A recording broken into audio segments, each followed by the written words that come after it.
This so-called expansion in multiculturalism hasn't gone down well with many non-woke Brits. And this British summer has seen a dramatic increase in demonstrations against migrant intakes. This one last week in Manchester was a so-called re-migration protest organised by the fringe Britain First party. Elsewhere across Britain this summer, the mood is clearly shifting away from the passive acceptance of politically correct left-wing multiculturalism to a yearning for a more traditional Britain.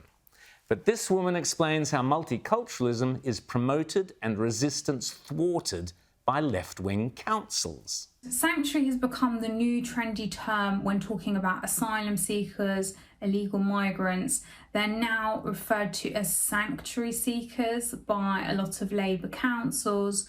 Many of them are becoming boroughs of sanctuary. Then there are attacks by Islamist activists such as this on Christian free speech at Hyde Park's famous Speaker's Corner.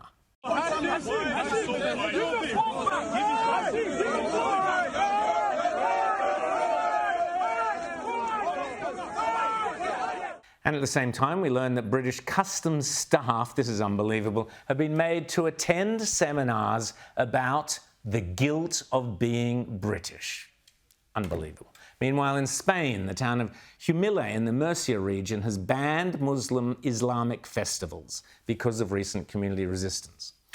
Nigel Farage, who is increasingly looking like being the next occupant of number 10 Downing Street, is aware of the anger in many communities and is also pushing the idea of deportations.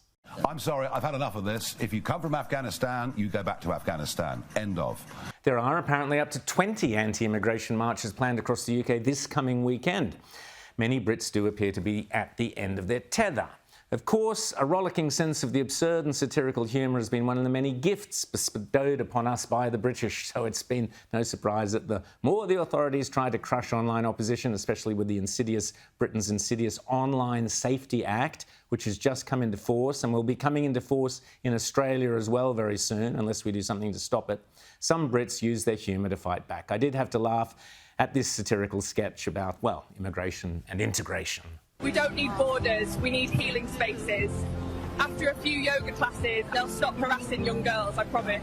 We've launched a community art project where local school children write apology letters to the migrants for being British.